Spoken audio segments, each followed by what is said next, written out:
Good afternoon, everyone, and welcome to the Agnes Etherington Art Centre.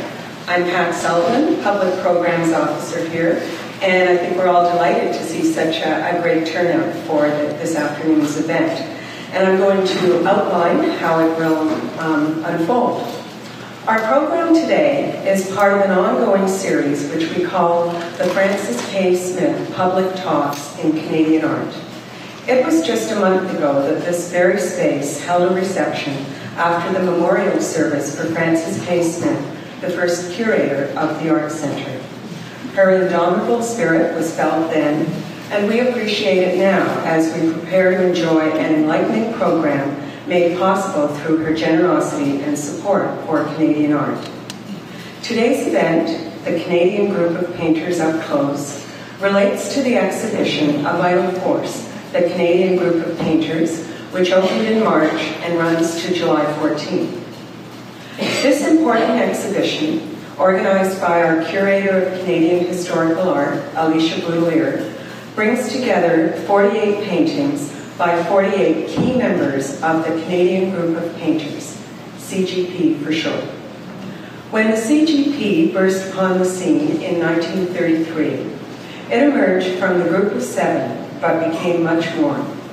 It was the first group to aspire to cross-country representation of modernist artists, including women, and its members were involved in the social and political issues of the time. The CGP's vehicle for reaching the Canadian public was its organization of a biennial juried exhibition, which often started in main centres like Toronto or Montreal, but traveled to smaller cities like Saskatoon. All the works in this show were exhibited at an exhibition in the 2 decades 1933 to 1953, the period when the CGP was truly a vital force in Canadian art. I hope you're all staying for our reception at 5 p.m. tonight, when you will hear more about the exhibition from Alicia. I'll just mention that it is accompanied by a catalogue which is on sale in our shop at a special discount today. My brief remarks, I hope, have set the context for our program this afternoon, which I'll outline now. We have chosen to focus on 4 artists represented in the exhibition: A.Y. Jackson, Paraskeva Clark, Peggy Nichol McLeod, and Bieler. We'll be doing that in 2 ways. 4 art historians, whom I'll introduce as they come up, will each give a 20-minute talk on one work included in the exhibition. We're delighted that Agnes, Anna Hudson, and Laura Brandon accepted our invitation to join Alicia Bieler in giving these presentations today. Our program contains another element for which I must acknowledge Alicia's creativity. We're going to hear from each artist as well, but through their writings. To that end, we are also pleased to have with us 2 students from the drama department at Queen's, Paul Dick and Ritha Sakina, to read those short pieces. I'll introduce each reading and then the speaker as the program unfolds. We've allowed some time for a very short Q&A after each talk, and we'll have a 10-minute break after the second talk. However, refreshments are available on the table at the back of the chairs throughout the afternoon, so please feel free to help yourself at any time. You'll notice that we are recording the program. This will be an audio recording, which we'll post on our website. So, let's get started. Our first reading is from a letter by A.Y. Jackson, pictured here, to Lionel Lemoyne Fitzgerald in 1933 about the first Canadian Group of Painters exhibition in Toronto. Both are former members of the Group of 7 and founding members of the CGP. Let's hear from A.Y. Jackson. Studio Building, Toronto, November 7th, 1933. My dear Fitzgerald, the big show is on. And it looks good, and promises to be still better next year. Some of the reactions from it are amusing. People who used to deplore or condemn the old group now regret that it is no more.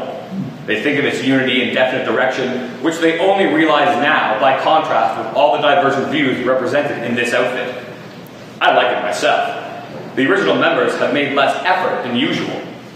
Holgate has a small nude, very beautifully painted, which I hope our gallery here will buy. Harris has only old stuff. Lismer a still life of milkweed and a lake, quite up to his usual. Casson and Carmichael both a little subdued, and Varley nothing but a canvas left out of last year's Academy.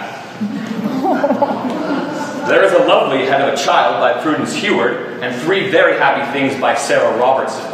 The Nun's Garden is naive and full of imagination. A portrait of Mrs. McCall by Lilias Newton is fine. A landscape by Carl Schaefer, and a very much stylized study of dead trees by Isabel McLaughlin I find very interesting. Your 3 small ones are very much admired, particularly the apples. One of our members, Miss McLaughlin, would like to own it, but it is not marked for sale. If it is, could you let me know how much she could have it for? We got into a mess. A large nude by Lilias Newton, very cleverly painted, the gallery would not let us hang. And we nearly called the show off. But it is a municipal gallery, and they are always afraid of doing anything to imperil their annual grant. The show will open in Montreal right after Christmas, and probably break up after that, unless another exhibit goes to the US. I have just returned here after kicking around for 4 months up north. In spite of bad times, the artists look pretty well fed, and very cheerful, and full of great intentions. And all swear they're going to do a big canvas for the next show. How big a space will you want reserved? With all good wishes, yours sincerely, Alex Jackson.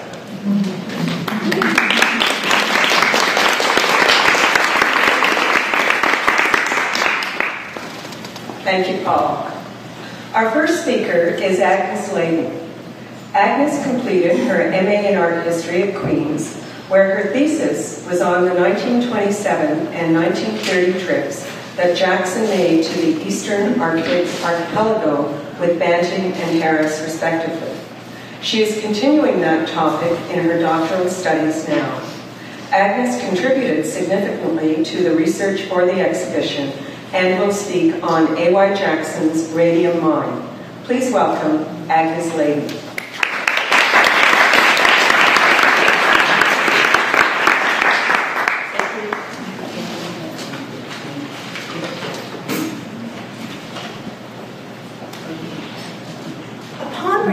From his 1927 sketching expedition to the Arctic archipelago, A.Y. Jackson provided a sounding challenge to young Canada to be even more Canadian than it has been, and to put themselves at the head of the big adventure of discovering Canada's vast northern empire, hitherto left to expeditions principally from Great Britain, the United States, and Scandinavia. As Jackson believed, traveling north and experiencing the land firsthand was not only a worthwhile adventure, but was necessary in order for Canadians to make their own distinct contributions to art and science, and was an opportunity to lend expression to a region that was still relatively unexplored by Canadians. While Jackson's call to Canadians was part of the groundswell of interest in the far north that had emerged as a result of sovereignty concerns at the time, he also developed a deep affection for northern Canada that would draw him to the Arctic Circle and the Canadian Northwest a number of times during his career. For Jackson, the northern landscape was not only a means to seek fresh inspiration and freedom from convention to develop individuality in Canadian art, as he proclaimed, but was also the place where Canadian consciousness could be discovered through painting. It is therefore not surprising that when Gilbert Abelard Levine, a Canadian prospector, discovered pitchblende on the shores of Great Bear Lake in the Northwest Territories, invited Jackson to visit his El Dorado radium mine in 1938, he eagerly accepted.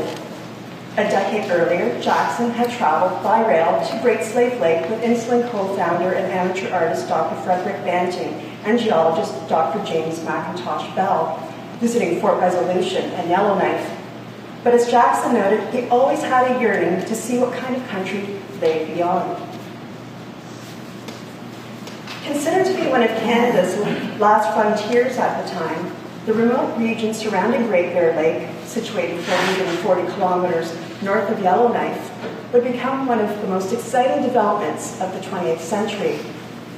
As Canadian journalist Donat-Marc de Bourget succinctly put it in 1951, the story of the development of a mine about or almost around the Arctic Circle was one of the most thrilling stories of all the thrilling history of mining. It was there, along the eastern shores of Great Bear Lake at Echo Bay, where Levine made his dramatic find of pitchblende in 1930. Levine, who spent the summer of 1929 in the Northwest Territories, thought that there were excellent possibilities of finding cobalt and silver ore deposits around the lake, and decided to return to the area the following spring. During Levine's 1930 expedition, while exploring an island some distance offshore, he suddenly looked over to the mainland and noticed a great wall on the eastern shore of the lake that was stained with cobalt blue and copper green. Although he had found all the associated ores of cobalt, including silver, he also found a tiny piece of ore about the size of a large plum, which Levine discovered was pitchblende. While he later realized that he had stumbled across a very rich deposit of uranium ore, there were relatively few uses for uranium at the time.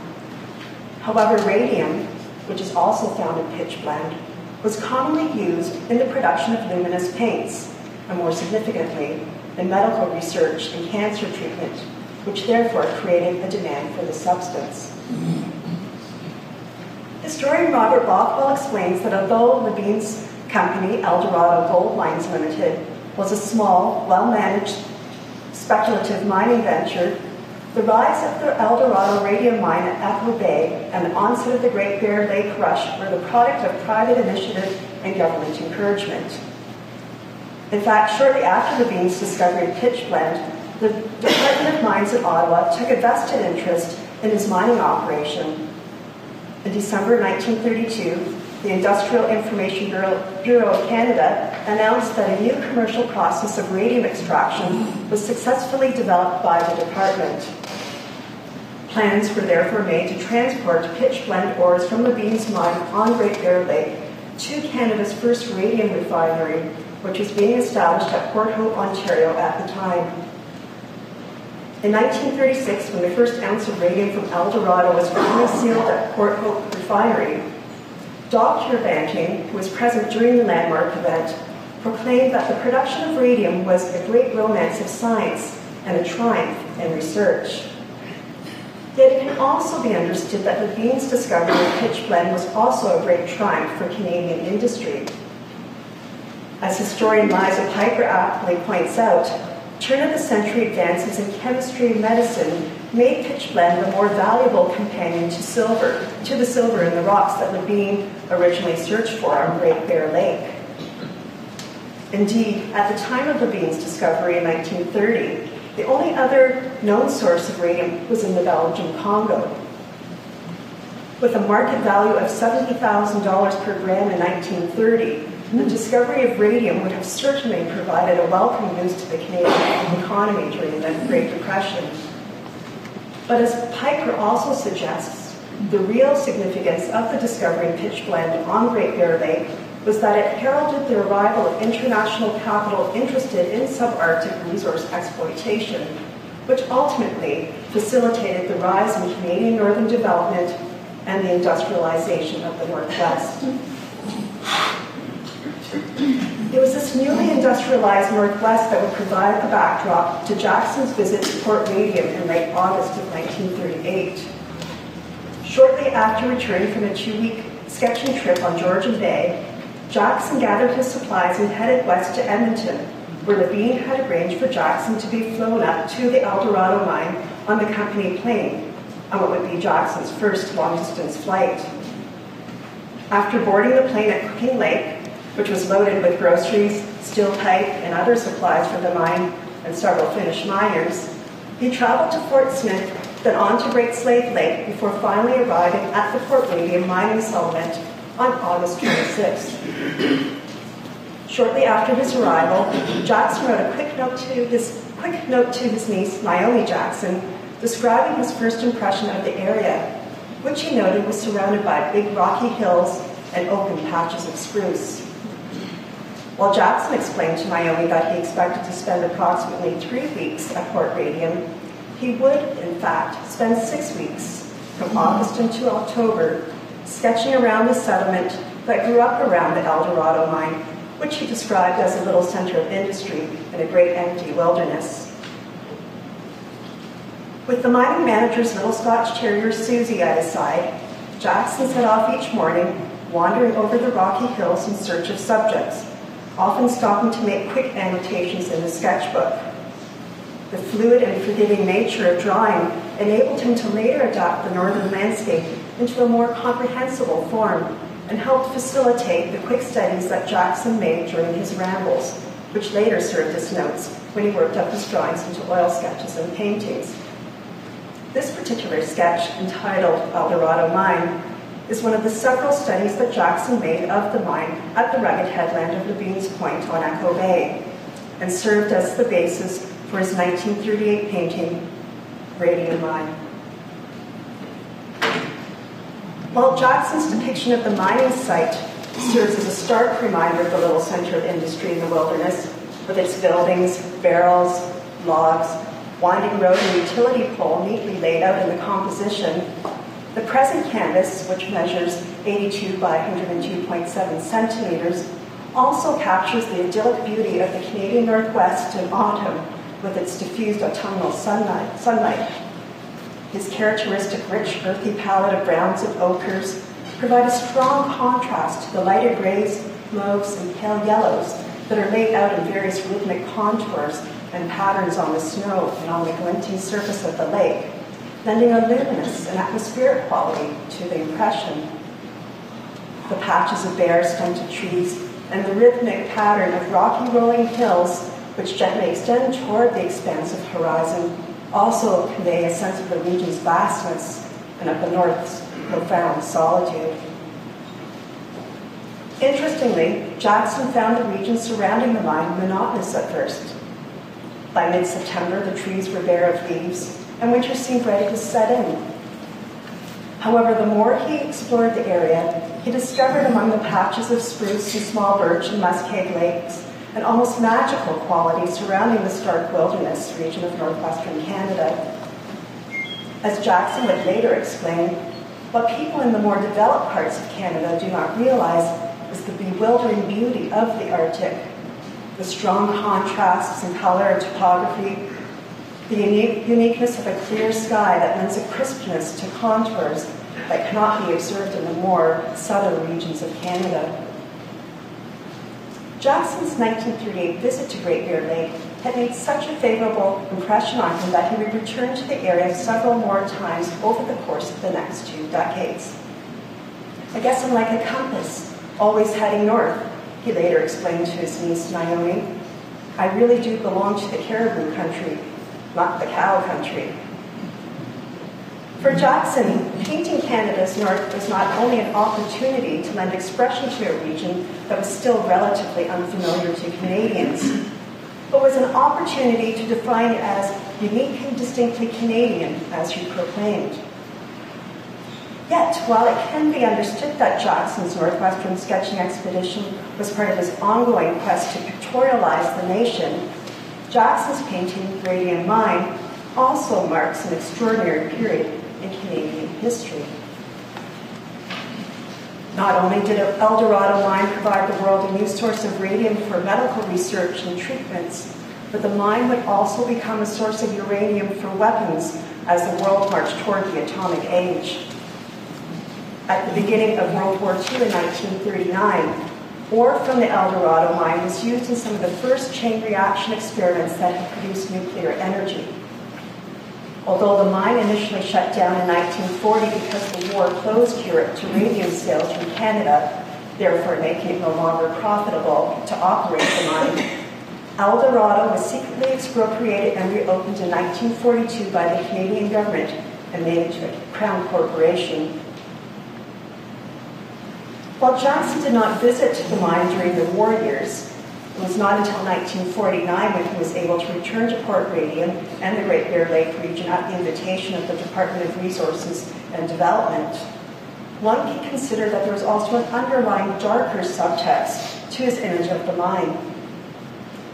The uranium extracted from El Dorado a year after Jackson's 1938 visit would eventually become part of Canada's key contribution to the Manhattan Project during the Second World War.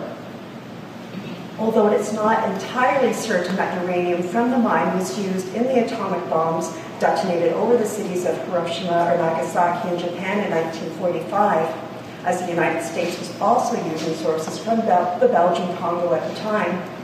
Uranium from El Dorado was used in early atomic bomb developments and continued to be extracted and used from the mine until supplies were eventually exhausted in 1960. Canadian writer Carol Joan Ronday notes that for many Canadians, the wartime mining of uranium came with the symbols of our huge northern spaces. The image and sound of a pick and hammer against the hard rock of the Precambrian shield, the tall pines in that cold, isolated place, and the dark pinks, greens, and blacks of cobalt, copper, and pitch blende. Indeed, it is through images such as Jackson's painting Radium Mine that symbols of the Canadian wilderness landscape and industry ultimately converge to reveal one of the most enduring narratives about Canada's contribution to both art and science. However, as Montreal critic Robert Eyre most aptly put it after viewing the Montreal opening of the A.Y. Jackson retrospective exhibition in 1954, in the past half-century, with our growth and development as a nation, we have learned to take on the airs and graces of the sophisticated world. But this is only possible because of the wilderness and our energy in exploiting it. Jackson is not a documentary painter. He does not narrate the story of exploitation.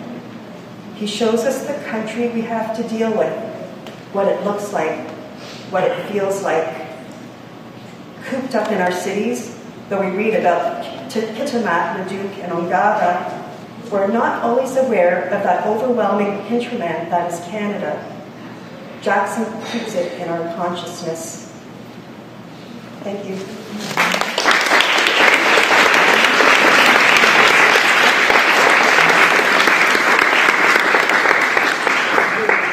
Thank you very much, Agnes. As I said, we will take time for one or two questions. So is there anyone who has a question for Agnes at this point?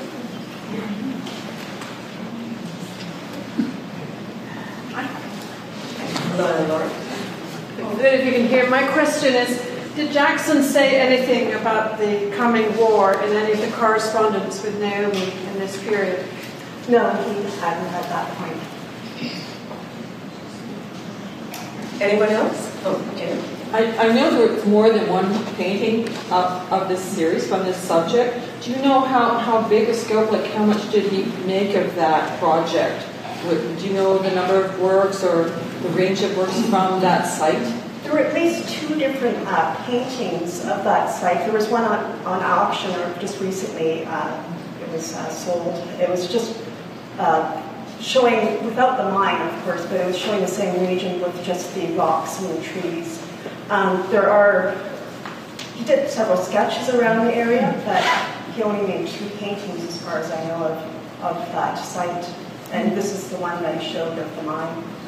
The other one, there's an aerial view. Actually, there would have been three paintings. There was one painting of an aerial view of the mining site. Well, not necessarily aerial view, but he's on top of the rock looking down, and you just see the mining site from afar. What other artists were with them on this trip? He was the only artist there. He actually didn't cause a sensation, but people thought he was a little bit of a novelty when he was there, because the miners just thought, well, what's this guy doing here painting? Because a lot of the miners were just the rough and tumble sort of type there, and they just didn't really understand. So they kind of left him alone while he was painting during the time. Yes. Maybe one more quick one, and then we'll wrap up. In the bottom right-hand corner, are those boats or are those logs? There's logs, but there is one boat just a little to the upper right of those logs. There's one boat there. But I think of logs for heating or for building, but I don't see that there are that many trees, so I wonder where they came from. It actually...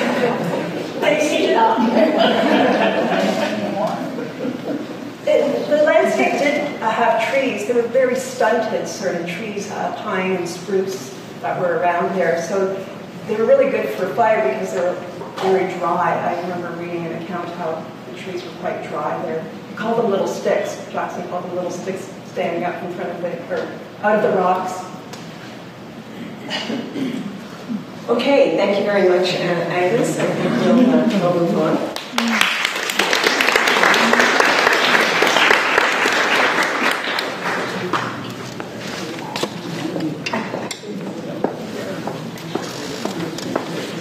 For our second reading, we'll hear from Paraskeva Clark, a Russian-born artist who felt frustrated with the dominance of landscape that she saw in Canadian painting.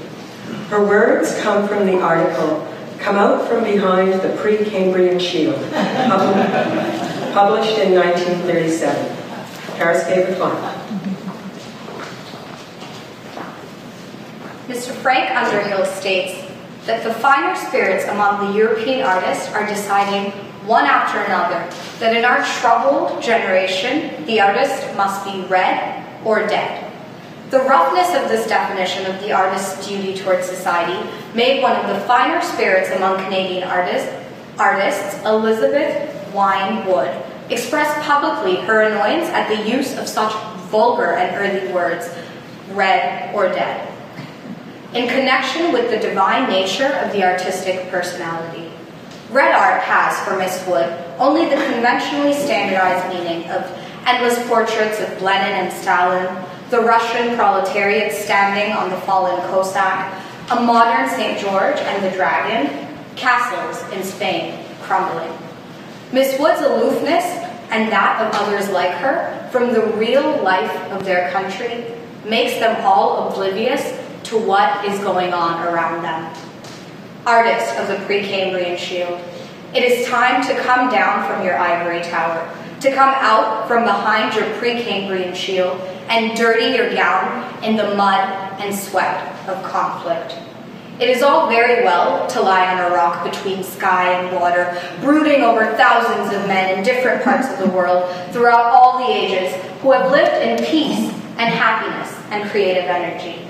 But if thousands lived in that peace and happiness, questionable attributes to any genuine creative artist, it was because other thousands suffered so that they might do so. And you, artist of the Precambrian Shield, have been born, unfortunately for your dreams, into an age when what one desires is not handed to one on a silver spoon, but has to be fought for more grimly as each month goes by. It is to enable you to lie on a rock that castles in Spain are tumbling. Think of the human being. Take actual part in your own times. Find their expression and translate it. Help your fellow man in the struggle for the future. And dream of the art which this future will produce.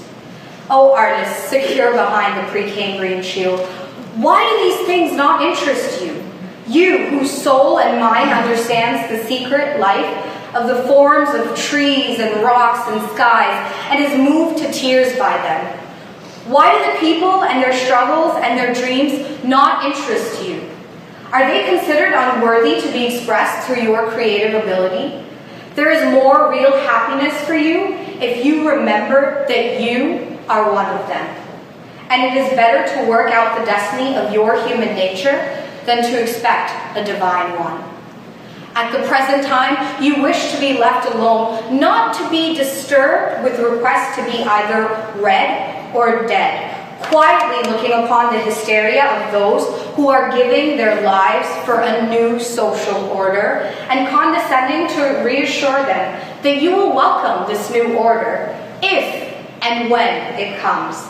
And if it comes, you will be on the outside. Your welcome would be useless, for you would not understand the language of this new order.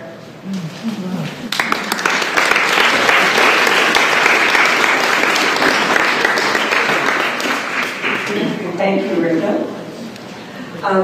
Paraskeva Clark painted the most overtly political work in A Vital Force. It will be addressed by Dr. Anna Hudson, who is the Associate Dean in the Faculty of Fine Arts and an Associate Professor of Art History and Visual Culture at York University, Toronto. Anna will speak on Paraskeva Clark's painting Petrushka. Please welcome Anna Hudson.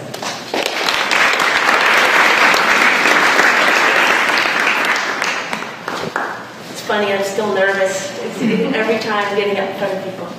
So it's actually great to hear that read out loud, because what Paraskeva Clark meant by that is perplexed, I would say, me and probably many of my fellow art historians for a long time.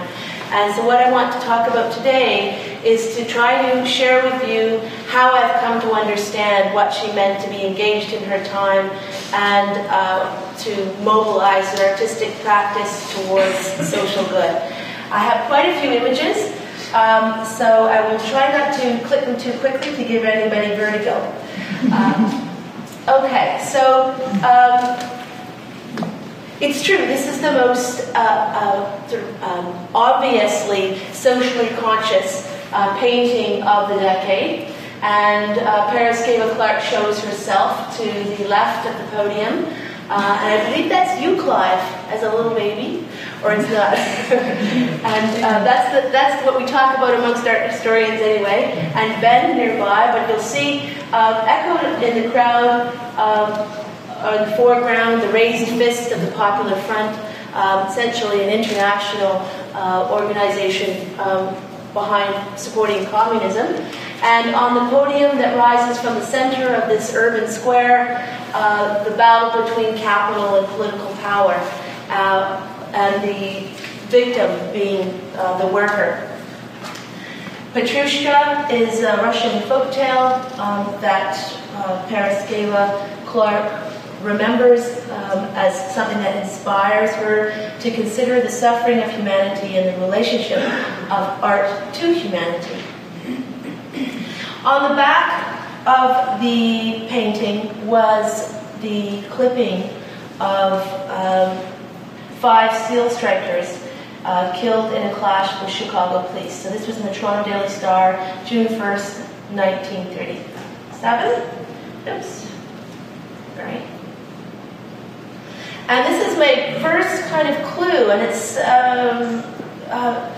it's been known for a long time that she was inspired by this clipping, and yet it's taken me forever to sort of appreciate that what she was beginning to do was to consider photography and consider the relationship between painting and photography. So we're aware that early photographers would try to make their photographs look like paintings or reference painterly aesthetics.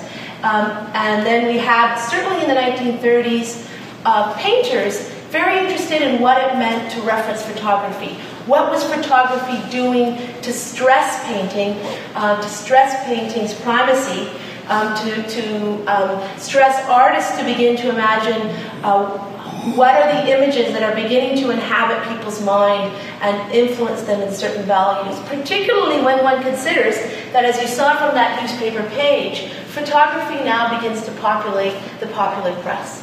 So just a decade prior, you weren't going to see so many photographs.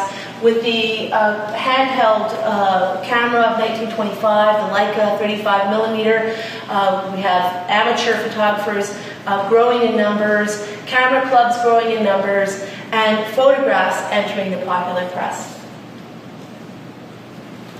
This is actually a photograph by a photojournalist from Montreal named Conrad Poirier, who I became very interested in because I just wasn't aware of the kind of photojournalism that had begun to emerge in Canada. This is a newsstand in Montreal, so you can just see there that the kind of imagery that we're getting used to now, and that is accelerated in terms of the internet age. There was already a kind of battle beginning to take place for primacy on the newsstands with the spectacular images. This is a Conrad Poirier himself. Now, so there's the emergence of photography, and then there's the standard of political propaganda. And I had long assumed, in trying to understand the Petrushka painting, that an image like this, which is a Bolshevik poster from 1922, which was reproduced in the Canadian Forum, leftist-leaning art journal in Toronto, that this was the kind of imagery that Paraskeva Clark was thinking of, with that worker rising from the center, and you can see Uncle Sam shrinking away, and World Leader shrinking away, and that raised fist of the Popular Front. And in communist, in the Soviet Union, the relationship of painting to photography was already emerging in a strong way. You see the photograph below of Lenin in the square and the painting above translated. And I was interested in the fact that painting moves at a different speed than photography. What would have been the purpose of this artist memorializing a photograph in painting? And what's the different choices that the artist would make to change the photographic image when translating it into painting? And that's something that I wanted to think about for Paraskeva Clark. This is a portrait of Mao from 1938, and by this point she had become friends with Norman Bethune, and Norman Bethune was one of the advocates in Canada for the Spanish Republic and encouraging support for the Spanish Republic when the Spanish Civil War broke out in 1936. And when Franco rallied a group of rebels, essentially, to try to topple that government, with the idea that it was the rebels, the Franco's rebels, the nationalists who would preserve culture, and it was the Republican government, ostensibly, who would eradicate tradition by welcoming modernity. What you'll see in the back there, behind the image of Mao, is a poster that Bethune must have sent to Paraskeva. And so this was the kind of entrance of photography into political propaganda now, so realizing that photography just had that capacity to up the ante in terms of overwhelming you with a sense of reality, that this must be true because you're seeing it, because it's an image of it's not constructed ostensibly. I was fascinated by what Virginia Woolf described, and she was writing on the emergence of photography in newspapers and saying what a strange experience this was to be able as a woman to read your newspaper in the morning and essentially become on par with all the men who had ran politics, because you were there brought into the moment of world conflict. And she appreciated the fact that photography had democratized politics, and it also had brought the horrors of the world into people's personal lives in a way that was absolutely new. So this was a Republican poster against what Franco's rebels had started with the Civil War. Franco's rebels eventually won. 1937, what an incredible year. I think there should just be a book just on 1937. This is an image of the Paris World's Fair. It's the same year as Petrushka, and we're looking across the Seine to the Soviet pavilion on the left and the German pavilion on the right. So it's the farmer and industrial worker, absolutely at odds with the evil representative here of emerging Nazi government. So there was something about photography and the battle for people's minds, and the cultural struggles that began to be played out on the artistic front, that Paraskeva Clark was very aware of, and which must have inspired her come out from behind the Precambrian shield. So just another angle about how important this World Exposition was to have governments supporting culture to such an extent because they realized it was those intangible values, that way of seeing the world, that way of deciding what's true, what's false, what's reality, that artists were playing for. The Spanish pavilion, most interesting in relation to Paraskeva Clark, it was the Republican pavilion for the Republican government. It was very high modern, as you can see, with abstract sculpture and a heavy emphasis throughout the pavilion of photo montage. So art and photography coming into a dialogue with one another. Most indicative of this is Picasso's Guernica, the famous painting done after the bombing of the Basque town by Franco's German allies. And this is the piece that was most important for Paraskeva Clark. She did end up seeing the painting in New York City after this toured internationally afterwards. And it's a black and white enormous mural. Why would Picasso choose to use black and white? Well, that's the photographs in newspapers. It has a newspaper collage quality to it. And it really pushes that point about the way that painting selects, extends, and memorializes in a way, arguably, that photography cannot. I think she was identifying very much with the idea of the modern woman, that modern woman was a force in national life, a militia woman, active politically, as she includes herself in that image. I was always fascinated by the little sketch, and sorry for the poor quality image here, but the little sketch where you see in the where the dead tree had been in the back above the play, Petrushka play. Now we see a pine tree in an earlier version of the composition, referencing Group of Seven certainly. I think there must have been some thought there about how the Group of Seven's time had passed, or the time in which you could paint these kinds of images of wilderness was no longer relevant. At the same time, when we think about, that's Thompson's Jack Pine, these are other images by Thompson, there's something about Thompson, his kind of retinal quality of painting, the way that he captures light, captures color, captures an accuracy of vision that certainly is maintained in the following generation, but in a different way. Now there was made more complex by understanding what popular culture had done to that vision, to color it, to change it, to bring certain ideas to it. I was curious too by images like this, as we see in Alicia's exhibition, the Louis Woolstock images of a doorway. Why would an artist, this Canadian group of painters who are all socially conscious, want to paint doorways? But of course, this was Eugène Atget's popularization in the 1920s of images of doorways in Paris, which the Surrealists championed. And it was something about what the Surrealists understood about photography, that was always what was beyond the frame, what was framing your vision, what was framing your attitude, and that the way that the camera lens could focus on something could suddenly bring it into a new revelation.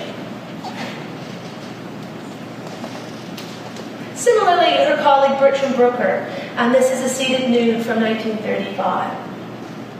And it's what would, there's a little pocket in the 1930s where there were lots of nudes painted. Very curious. Why was that the time in Canadian art when nudity became so important? And I think it had a lot to do with the fact that at these camera clubs, a lot of nudes were being photographed. And the difference between the photographed nude and the painted nude seems the most effective to me in understanding the difference between the two. There's something about that, the happenstance of the photographed image. The fact that we actually see the dressed man adjusting the lights and then the naked woman in the foreground. Something about that composition changes dramatically about the dynamics of that composition, what's going on, what's taking place. Similarly, Prudence Heward's painting of Pliny. This is a family snapshot, and yet she blows it up into a larger composition and memorializes it in paint. So painting operates at a different speed. Representational painting during this period. Why? The question often is, why wasn't abstraction advanced?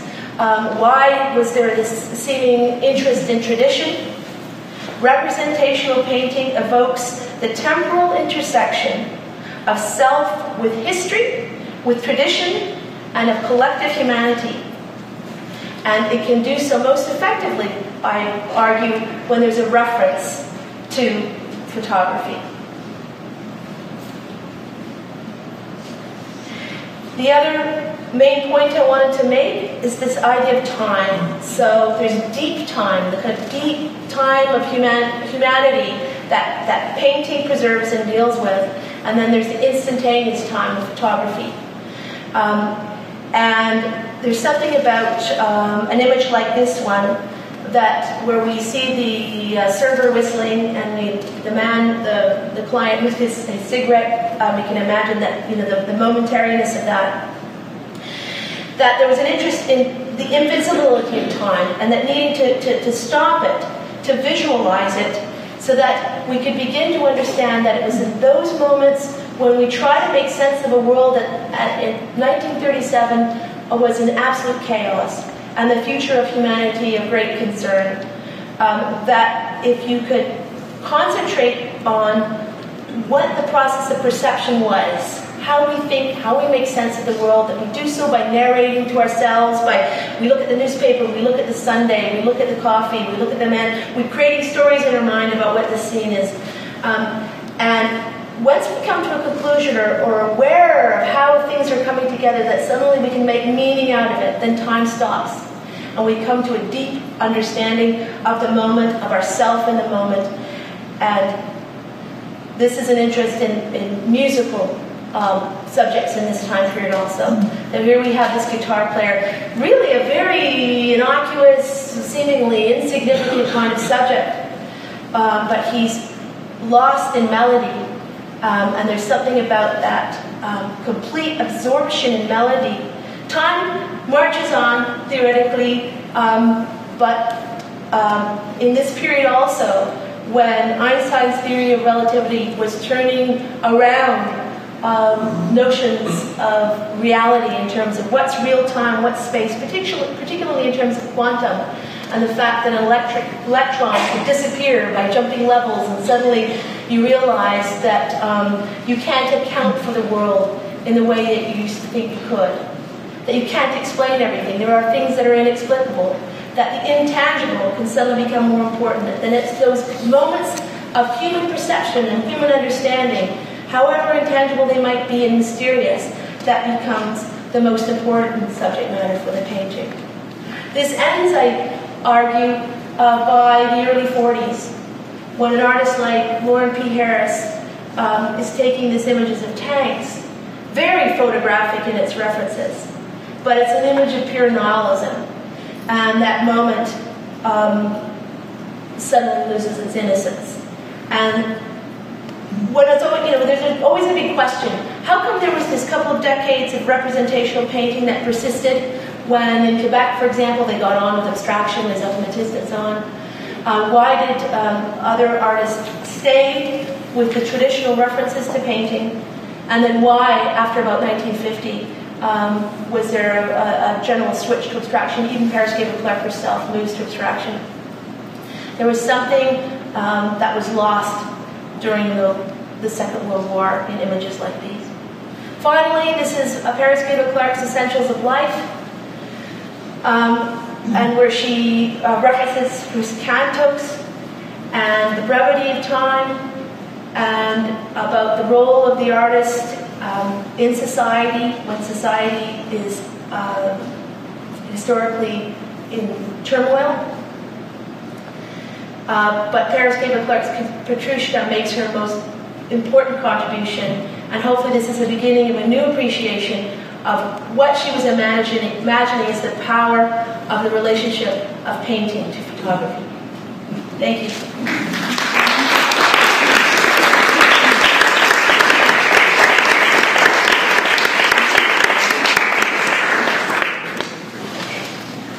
Thank you very much, Anna. And I wonder if anyone has a question for Anna right now. Yes, and I'm going to repeat the question so everyone can hear. Yeah. Well, when Paraskeva Clark was doing her sort of new order agitprop, and in calling it agitprop, I mean no disrespect to Miss Clark or to agitprop for that matter, but surely she had more in common with what was going on, say, in the Weimar Republic, when it was Max Beckmann and people doing things like that, than she does with any member of the group of the Canadian so-called group of painters. Was there any interaction? That becomes almost the question, was the Canadian group of painters really a group at all, except they were contemporaries and they knew one another and they showed together? I mean, she seems unique. Is that true? Okay, so I'll recap in the group. So the speaker's asking if Paraskeva Clark's agitprop work has anything in common with what was going on in Weimar Republic, and if and what she has in common with the Canadian group of painters. It's a really good question, a really difficult question. I think that the Canadian group of painters was a group in the decades that are isolated for this show. I think the 1930s and 1940s. I think they all shared, they all shared a desire to see themselves as active members of society. So they all believed in the power of art to make change. And at least were part of the League for Social Reconstruction. So they were all, partially leftist or communist. There was a range there. But yes, her approach to composition, her awareness of European practices, her training, all did set her apart. But the one thing that I was trying hard to understand, I continue to try hard to understand, is what was different about North America, or what was different about Canada. And that was an interest in science. So let's say in Europe, what I think she must have brought with her to Canada was a very strong sense of tradition. But her sensitivity was towards what we saw in the Spanish Pavilion, which was tradition evolving.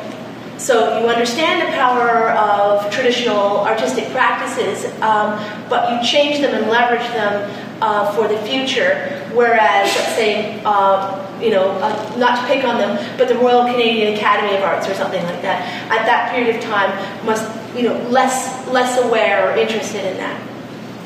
And what plays as the connecting force, I think, in North America and in Canada was humanism. And it was a humanism based in science. It wasn't a humanism based in European traditions, but in North America, one based in science. And with increasing interest in trying to understand how the mind works and how we perceive, and pragmatist philosophers. And I think that she found her niche that way. So that was the connection, for example, between her and Bertram Brooker. There's a catch of them that are very close. She and Carl Schaefer and Bertram Brooker, and there's a strong core in Toronto. The fact that Canadian Group of Painters was national, it starts to stretch its tightness. But there was certainly a very strong core in Toronto, and I probably didn't answer your question.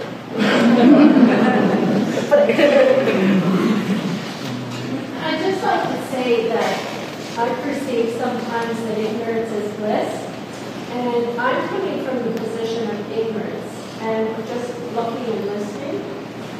And the focus at the beginning was that she wanted Canadian artists to come out from behind the Cambrian shield.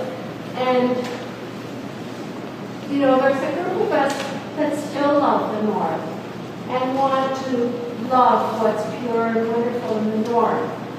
And if she's coming from Europe, where life has gone on for millennia, and comes to Canada, and we're still living in our ivory tower of space and beauty and newness and new beginnings, I think she's just wanting us to wake up, enjoy the world. So the question is, the comment is that Paraskeva Clark wanted a Canadian artist to come out and pre-paint Shield, but she's from Europe with a different tradition. Well, here's the other perplexing thing, is that she painted a lot of landscapes. And, painted pinescapes, God forbid. So that was sort of confusing. What did she mean by coming out from behind the Canadian Shield? As I understand it now, it doesn't mean rejection of landscape. All that means is understanding the kind of visual culture that one's surrounded by.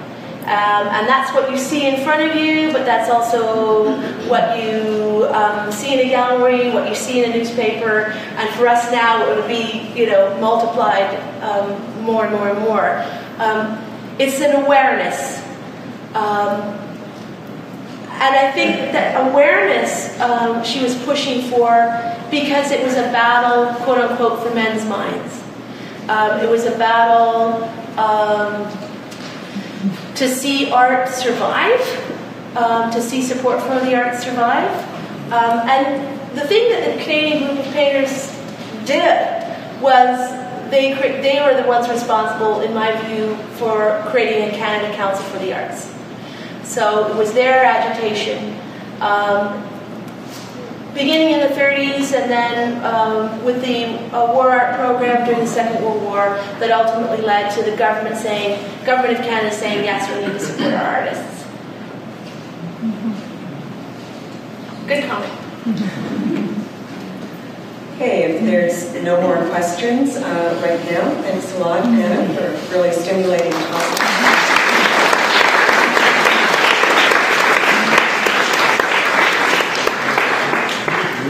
So we're at the halfway point in our program, and we have time for a 10-minute break. So let's get started with the second half of the program. I hope you had a nice break. Our third reading is from a letter by Peggy Nichol McLeod, pictured here, when she lived in Belleville, New Jersey, and it's to Heron McCurry of the National Gallery of Canada. It was written in the months leading up to the Canadian Group of Painters exhibition at the 1939 New York World's Fair. Peggy Nichol McLeod. Sometime in 1938, the baby is more beautiful than ever, talks like Donald Duck, and has more friends in New Jersey than ever I shall. I might be in Bell's Corners. It is a very small town, though the Empire State looms at the foot of the streets. I have an illustrating job, Farrar and Reinhardt, and I'm doing a removable mural over my entire apartment. When you come to the World's Fair, think of us, large bets, especially for the Canadians. November 1938.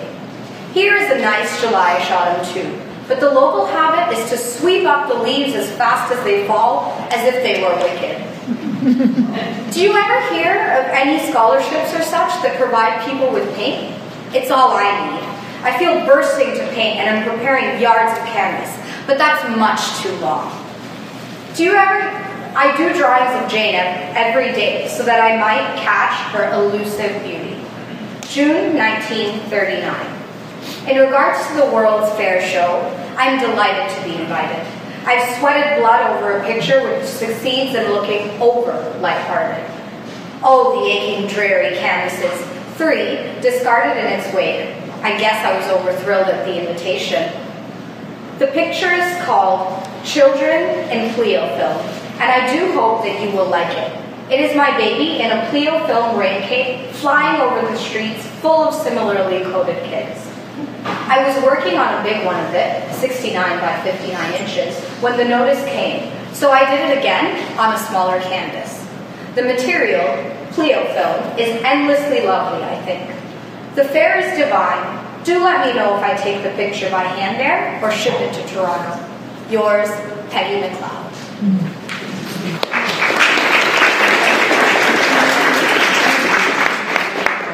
Thank you, Rita. Dr. Laura Brandon, our next speaker, is the historian of art and war at the Canadian War Museum in Ottawa. A graduate of Queen's, where she did her master's in art history, she is the author of several books, among them a biography of the artist pictured here, Peggy by Herself, The Life of Peggy Nichol McLeod, Canadian artist. She will speak on Peggy Nichol McLeod's painting, Children in Cleofil. Please welcome Laura Brandon.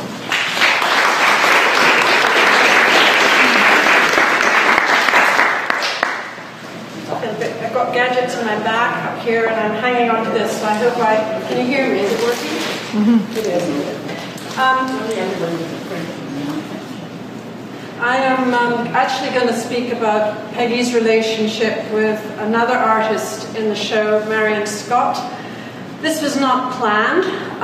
It evolved as I was reading the excellent catalogue, and because when I first did my work on Peggy Nichol McLeod, which began in 1981, we didn't have the internet. And the internet has transformed the ability of art historians to do cross-artist research of a visual kind. When I was working on Peggy Nichol McLeod, you had to go and visit everybody in their homes and look at each individual picture, or every gallery to look at the pictures. Even getting a snapshot from a gallery was hard. Peggy was unknown, Marion Scott was not well known, Esther Trepanier had not done her work, and I really didn't think about Marion and Peggy other than I knew that they were good friends.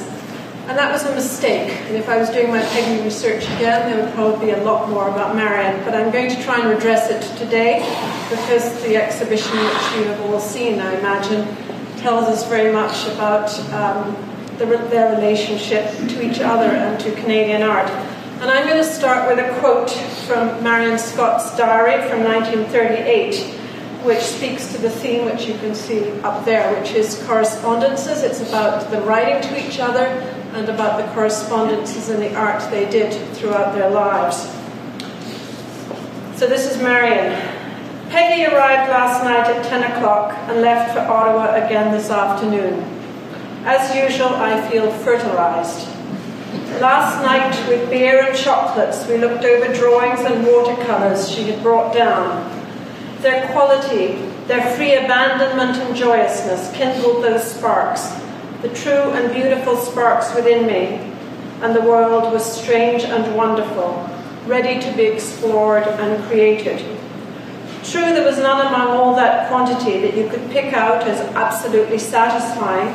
Most of them were patchy, only here and there a beautiful theme or an exciting discovery.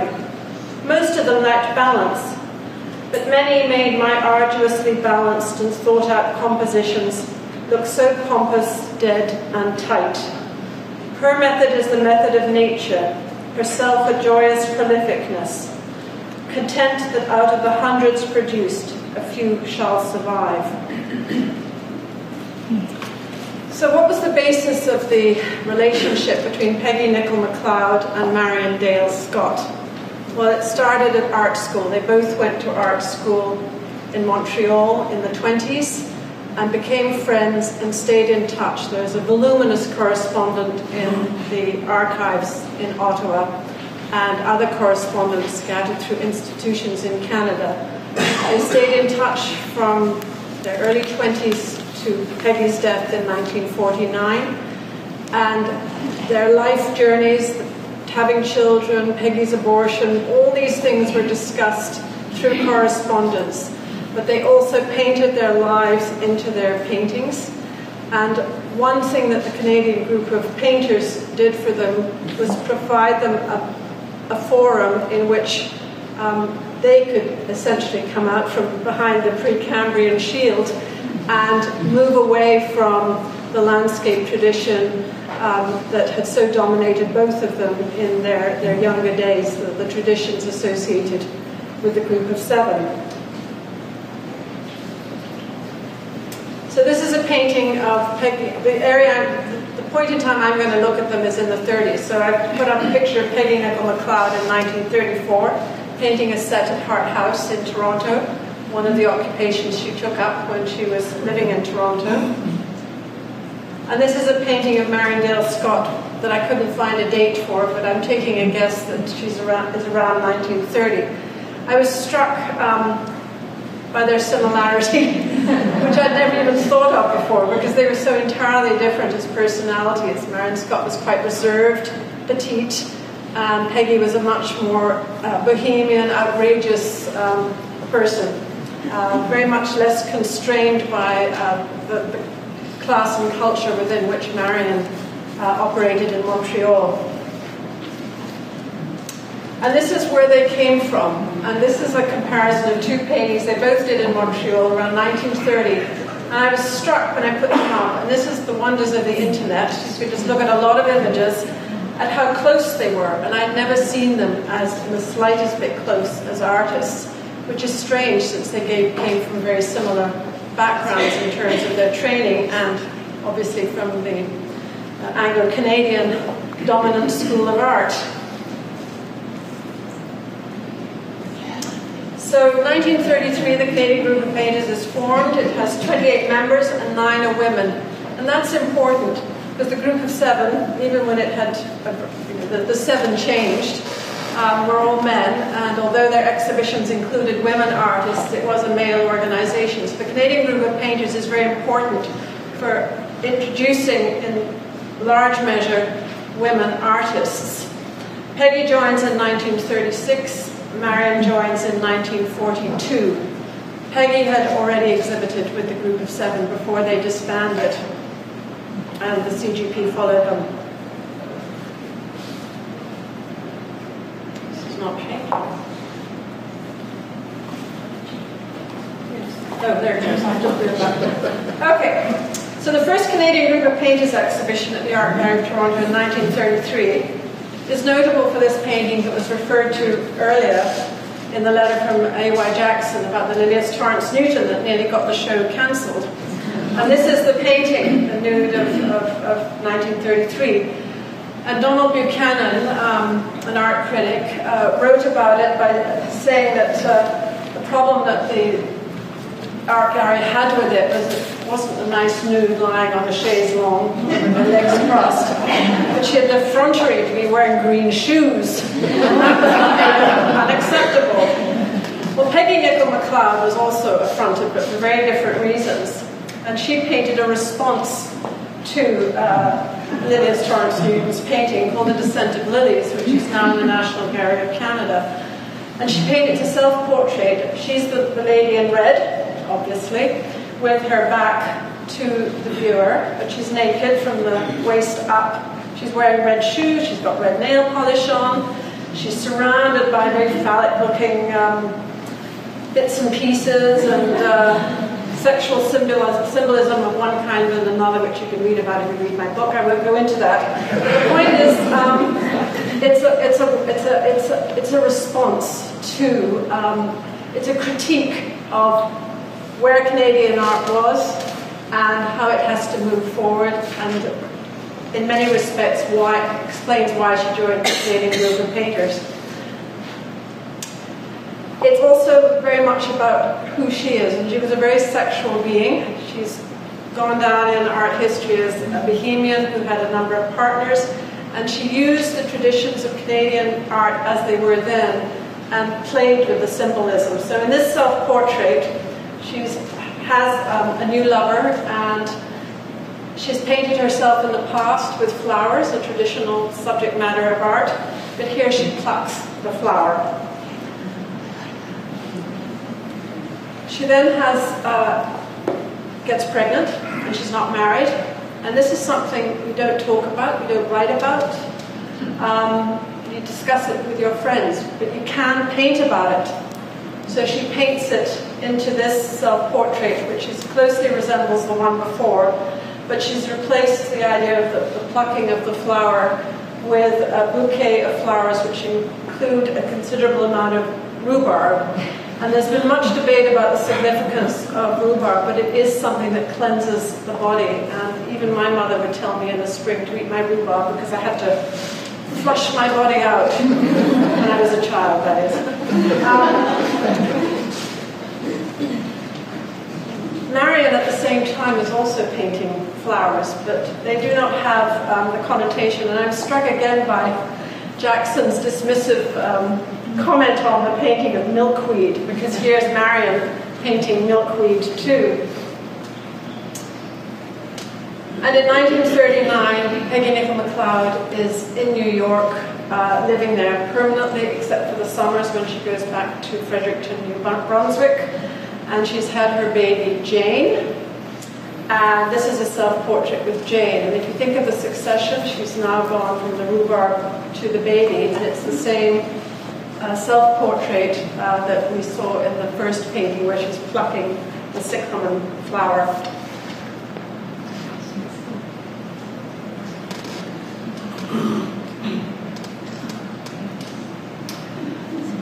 Round about the time that Peggy has Jane, Marion Scott becomes very keen on Georgia O'Keeffe. And this is a painting of Georgia O'Keeffe's called Jack in the Pulpit from 1930. And it's a very different way of looking at images of flowers. But Marion Dale Scott takes to Georgia O'Keeffe with great enthusiasm. And I think you've got this painting.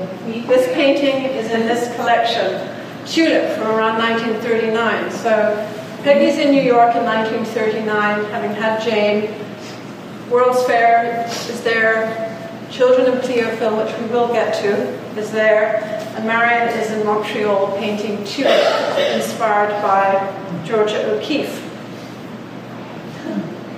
But I would argue that Peggy got there before her. This is on the right is a detail from Descent of Lilies, which was the painting I showed you where that Peggy painted in response to Lilias Torrance Newton's nude rejection. And I was struck by how the lilies in Peggy's painting resembled the Jack in the Pulpit by Georgia O'Keeffe. But the thing that struck me was quite clearly Marion and Peggy were talking a lot about art, and they were talking a lot about Georgia O'Keeffe. There are snippets in the letters, but nothing very extensive. And what I find so interesting is that you have the letters telling you about what they're interested in, but then you have the evidence of what they're interested in coming out in their paintings. Not necessarily the same year or the same month, but within related time spans. They are communicating about the things they're interested in art, in writing, and in paint. So we get to Children in Clear film. And I love this painting, but I want to be technically correct because people always want to know what Clio film is. And I have what I wrote in the book. Did a lot of research on Clio film. Actually, I didn't do very much research. It wasn't too difficult to find out. It was developed in 1934 by the Goodyear Tire and Rubber Company, and it was a rubber-based clear and later dark green plastic, later used to protect equipment, especially weapons, from water and sand during D-Day landings in June 1944. So off the bat, Clio film has some significance to Peggy, and we know that Marion Scott was a pacifist. We know that they were both asked to contribute art to a poster program during the Second World War. And we have in the letters that Peggy said she would give a painting of Jane asleep, because the idea was that children needed protecting, and the idea of a child who needed protection was about why you went to war, why you fought. So if she's writing that, it sort of explains why she has her daughter floating in the protective covering of military Clio film in this painting.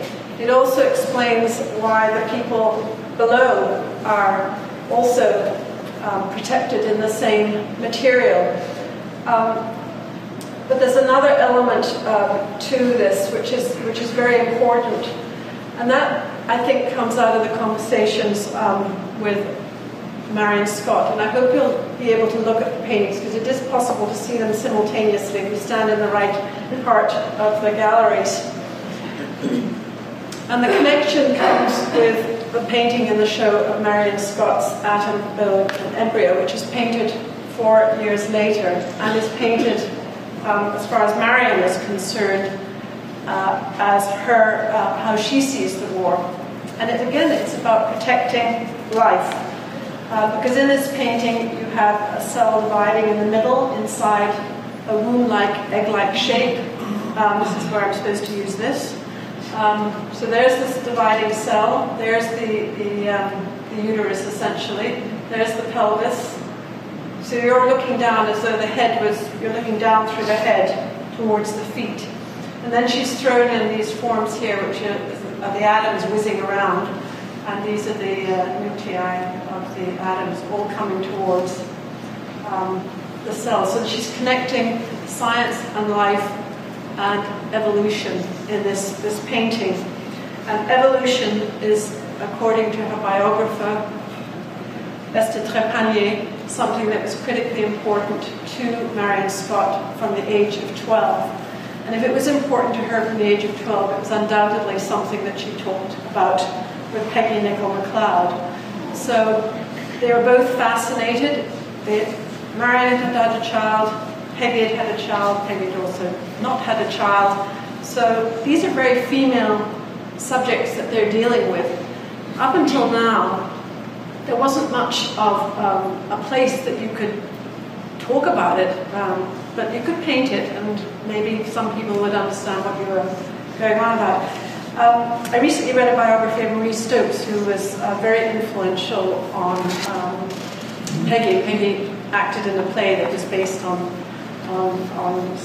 some of her work in the late 1920s. Marie Stopes was best known as the author of Married Love, and terrifically important for women in the early 20th century in terms of understanding their own sexuality. So Marion and Peggy, being modern women, would have been up to speed on this, and it would have been of interest to them, and they would have thought it was important to paint it. And I believe they did paint into their works some of these ideas that were whizzing around in their female universe that hitherto had not been, and they had hitherto not had a place to show them.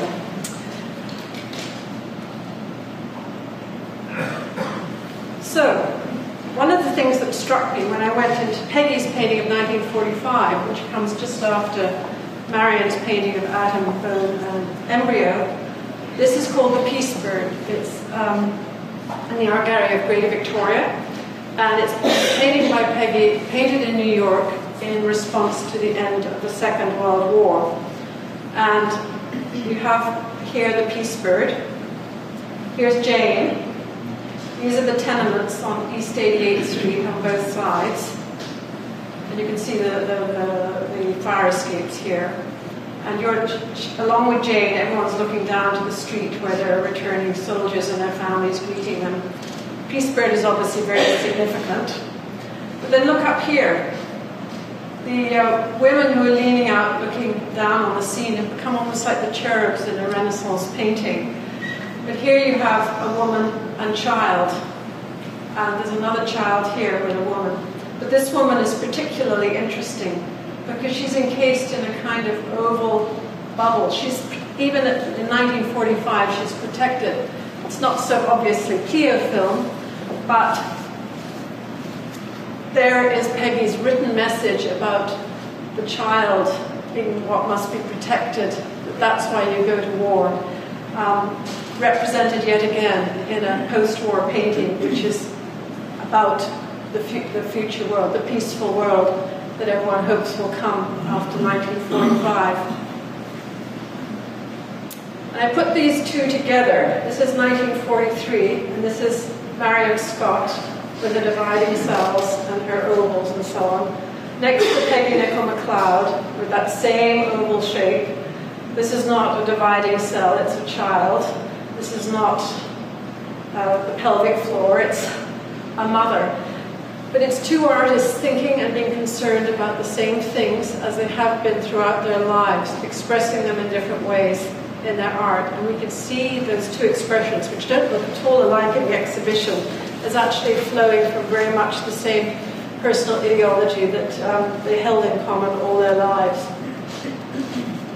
And this struck me as interesting, because to me this is Marion Scott in 1946, responding to what Peggy has been doing in 1945 in response to what she's doing with her images of embryos.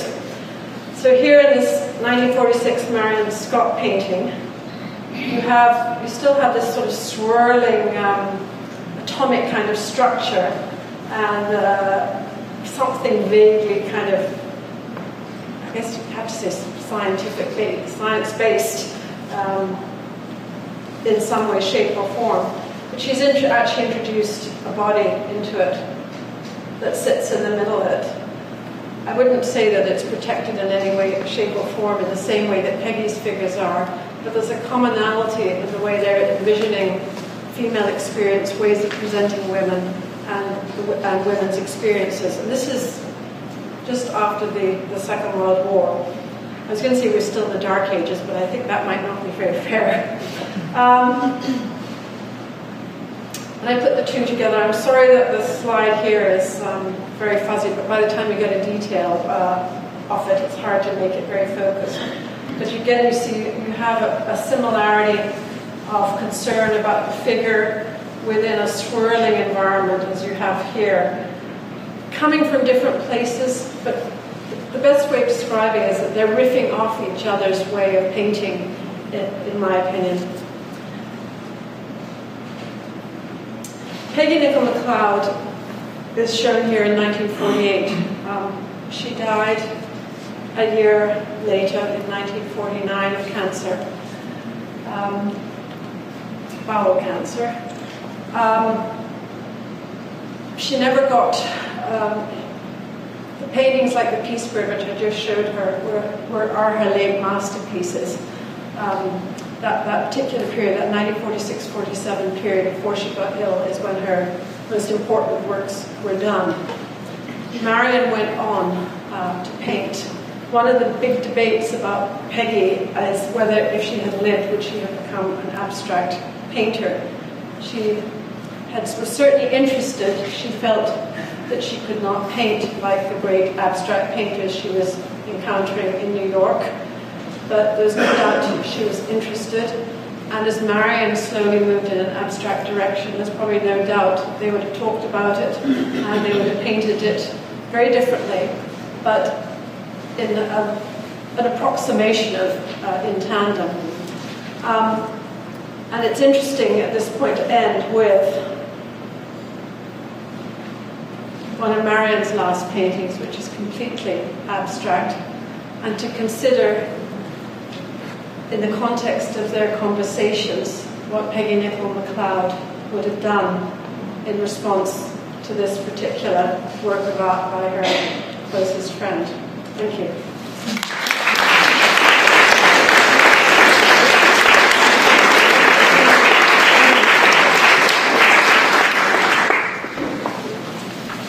Thank you very much, Laura. And I wonder if anyone has a question or two for Laura right now. Yes, at the back. And again, I'll repeat them for everyone's benefit. I was just wondering if Jane is still living. Jane is still alive. She lives in Washington State on the West Coast with her husband Aristides, close to her son McLeod, and his daughter, whose name I can't remember, but Jane and Aristides' son McLeod married an artist, so they kept that in the family. Anyone else have a question? One right at the back, so you're going to have to project, please. Laura, I've always been intrigued by Scott. Her painting tends, as you pointed out, to be directed to women's issues, sexual issues. When you consider that she's living with Frank Scott, who's pumping out literature, poems, essays, and acorn, etc. throughout the 1930s, you would have thought her painting would have been much more like Paraskeva Clark, about class, struggle, etc. Was there no kind of conversation within that marriage about these issues? I I wish I could answer it in detail. I mean, they certainly, Frank and Marion were living in what was termed an open marriage. And Marion, to the best of my knowledge, was not only tied to Frank, shall we say. But I'm not an expert on Marion Scott, so I'm curious as to why her work is much more sterile in that sense. But I don't know why. I don't know enough about her art.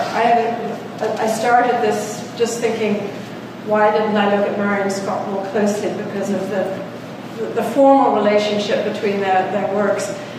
But I would suspect that, and there's nothing in the letters between them that suggests that Marion is particularly upset with Frank at any point in time. But then the letters that only go till 1948. So, and they are very separate in many respects. And they are meeting regularly in Montreal or Ottawa when Peggy comes back. So perhaps that kind of thing is in the discussions that they have between each other. Perhaps an analysis of Marion's paintings would show more, but I have not done that, so I can't speak to that. One more question. Was Peggy Nichol's watercolor style influenced by Hans Hofmann? Was Peggy Nichol's watercolor style influenced by Hans Hofmann? Hans Hofmann. I can't answer that. I've never seen any evidence of her expressing the influence of Hans Hofmann. But if she had seen any of his work in a book or a show and thought it was great, there's no doubt she would have probably tried to be influenced, but I've never personally seen any direct relationship. Lucy Jarvis took courses from Hoffman, Jarvis, and Peggy Nichol were. I just wondered if there was any kind of a cross-fertilization. Peggy and Lucy didn't get on very well. So I don't think they would have had the kind of conversations that Marion and Peggy clearly had. But that I would have thought that Peggy knew who Hans Hofmann was, but whether he had any profound influence, I can't say. Okay, thank you very much, Laura, and we'll move along.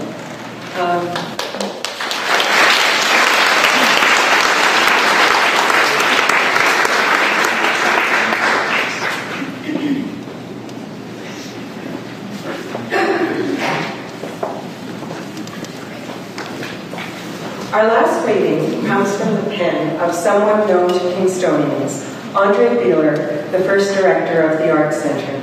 In June 1937, he addressed the Conference on Canadian-American Affairs held here in Kingston. His talk was titled National Aspects of Contemporary American and Canadian Painting, and we'll hear an excerpt from it now. Andre Bieler.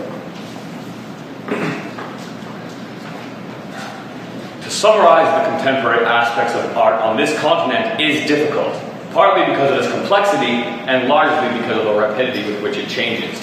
Hardly has a new school been launched and, after a hard struggle, accepted by at least an interested minority, then in the out-of-the-way place, a small group has already formulated a new theory and is launching a new movement upon the world of art. The aspect of the art world today is as confusing as the view of an impressionist painting at close range. At a distance, the painting takes on form as a whole and in parts. Distance from our age, however, has not yet been reached. Until very recently, art in Canada consisted of the adoption of ready-made theories from abroad. But as we were emerging from this crazy quilt pattern of colonial expansion, painting was one of the first elements of our cultural life to show the way to national consciousness and unity. As we know from the past, new ideas, new tendencies in art are essentially international. But as these ideas are adopted, they are more or less altered to fit the national pattern. Rubens, for example, goes to Italy, adopts the technique, composition, and color of the Italians, but with all these surface qualities of the Venetians, his paintings remain essentially Flemish in character. In Canada, we have had our Barbizons, our Impressionists, our English landscapists, but these were just importations of recipes essentially foreign to our soil. In 1919, a group of painters, realizing the futility of these adaptations, left these behind, went to the north to work out their own salvation, feeling within themselves that if Canada was to have an art distinctly its own, a national art, they had to feel the earth, the sky, the trees with which they were living. They had to have their feet on the ground. Today, the artist is returning to the study of life, people working, the crowds of city streets, the social aspect which is so much of our time. In its large outlines, the pattern of modern art but repeats the pattern of contemporary life.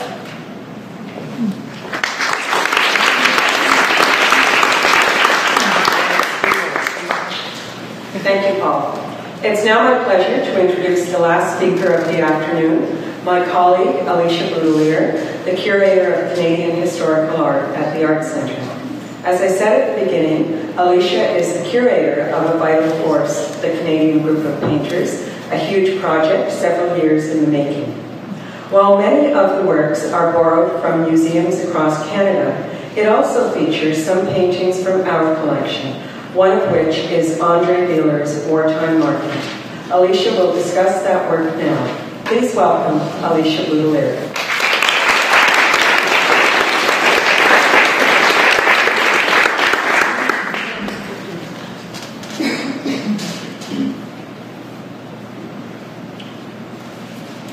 Thank you, Pat. Andre Bieler exhibited Wartime Market with the Canadian Group of Painters in 1944. The exhibition opened in Montreal, then showed in London, Ontario, Toronto, and Ottawa, before touring various galleries in Western Canada. At the Art Gallery of Toronto, today the Art Gallery of Ontario, the Canadian Group of Painters, or CGP, was one among 5 different Canadian art groups showing at the same time. Wartime Market was chosen to represent the CGP in the brochure. It was an acknowledgement of sorts that Bieler and his work exemplified what the CGP was all about. Not much has been said about Bieler's membership in the Canadian Group of Painters. Frances K. Smith did not discuss it in her authoritative book on Bieler, upon which I rely heavily. And certainly one could argue that there really isn't much to say about his Canadian Group of Painters membership. It is just one among several memberships that are usually listed at the end of an artist's biography. And certainly it was not the only artist group with which he was involved. But I would like to suggest that Bieler, in many ways, was the ideal CGP member. Not because he was heavily involved at an organizational level. He only served on the executive once as a vice president in 1950. Rather, Bieler was the ideal CGP artist because of the beliefs he advocated, the type of art he produced, and the critical response it received. Bieler, the artist and teacher, represented what was at the heart of the Canadian Group of Painters, fostering inclusivity and individual modern expression, seeking a national bond, while at the same time displaying a progressively internationalist outlook. When the CGP held its first exhibition in Toronto and Montreal in 1933-1934, it invited a number of non-member guest artists to exhibit with it, including Bieler, who was living in Montreal at the time. The CGP would do this for every exhibition, include invited contributors, to encourage new talents and modern forms of art. Quote, "The significance of the first exhibition," wrote the Montreal art critic Robert Eyre, "is that it sums up the growth and development of the liberal spirit and demonstrates what a vital force it is. The younger men and women have brought a new energy and a new vision Not only are we moving toward human life away from landscape, but in growing up, we are beginning to show the effects of the profound disturbances in human affairs which have shaken the world. Social implications are creeping in. Robert Ayres saw this new energy and new vision, this movement toward human life in the work of Andre Bieler, and the CGP saw it too. At the 14th of December 1935 meeting of the CGP, the founding members discussed new membership. The Montreal members thought that Andre Bieler, quote, should have been an original member. As the minutes for the meeting record, it was agreed that he should, but no vote was taken. In the catalog for the second group of painters exhibition in 1936, Andre Bieler's name appears as a member, replacing Thoreau MacDonald, the son of Group of 7 artist J.H. MacDonald. Bieler was the first member to be added since the group's foundation. There was no re-election, no ratification, as would happen later on with other members. It was as if Bieler was a founding member all along, as the Montreal members had wished. At the time that Bieler joined the CGP, a big change was imminent. He had just moved to St. Adèle, north of Montreal, with his wife and their first child, Nathalie. And for a number of years, he had been an active member of the arts community in Montreal, where he had many artist friends who are included in this exhibition. Fritz Brantner, Prudence Heward, Edmund Holby, Lilies Torrance Newton. These times served him in good stead when in 1936 he was invited to become the second artist in residence at Queen's University. The first resident artist was Woodbridge Roberts, whose position was funded by the Carnegie Corporation. Bieler's position was slightly different. First of all, it was funded by Agnes Etherington, through a bequest she had received from her brother, George Taylor Richardson, for, quote, the stimulation of art at Queen's University. Etherington nurtured that bequest through savvy investing and used it to fund various university and community art projects. The George Taylor Richardson Memorial Fund still exists today, and in fact, partially funded the exhibition that's on right now. Another difference is that with the second resident artist was responsible for a university credit course as approved by the Faculty of Arts, which included art history lectures and studio work. There were very few university art courses in Canada at that time.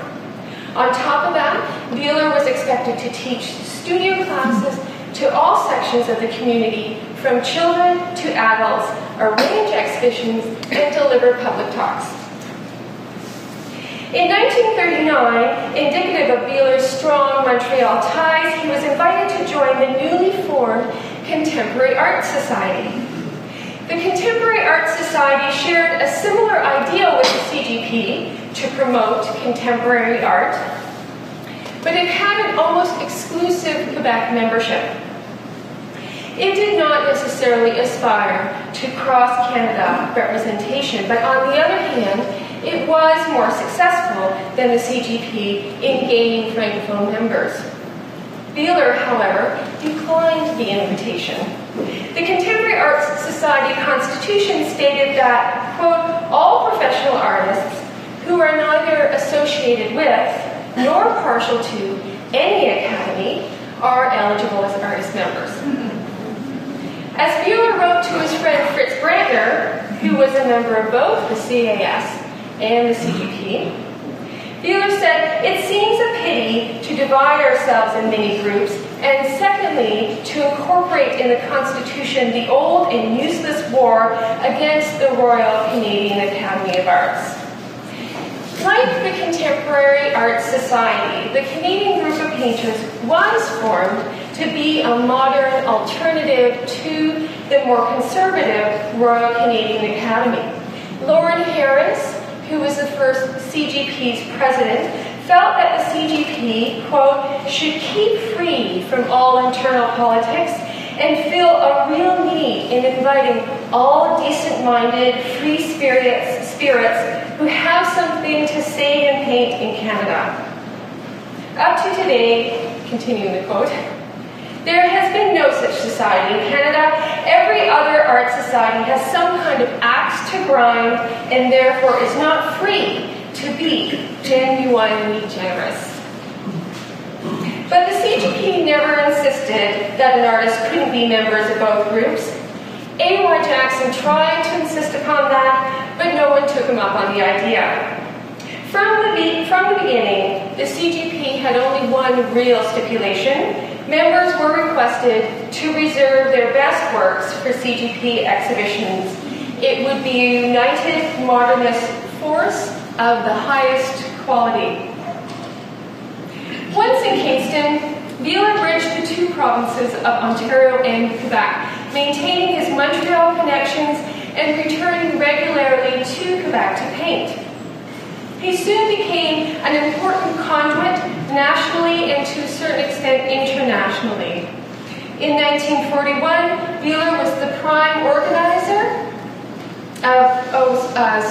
this is just a view of the Old Arts Building, which is where the School of Religion is today, and in those upper windows, Andre Bieler conducted his classes and had his studio. Okay.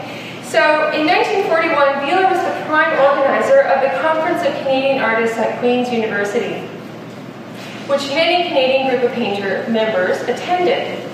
Dubbed the Kingston Conference, it brought together about 150 artists and other cultural workers from across the country to discuss their role in relation to society and to explore new techniques and media.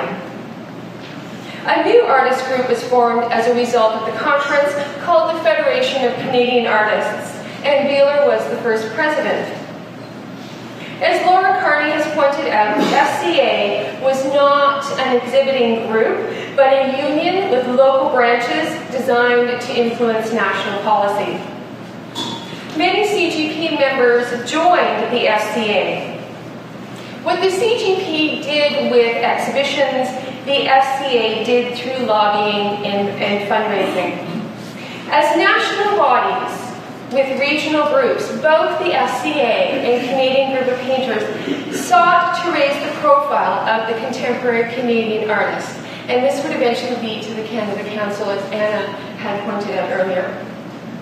The FCA, granted, had more branches than the CGP across Canada, but it also had startup Carnegie Corporation funding like the Kingston Conference.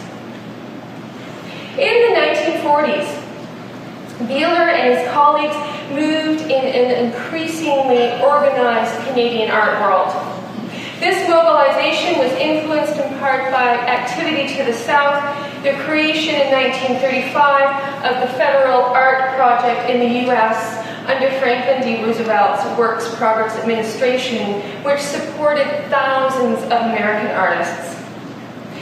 The Canadian Group of Painters was made well aware of this when it exhibited at the New York World's Fair in 1939 across the way in sort of makeshift space, across the way from the exhibition American Art Today, which had its own purpose-built pavilion.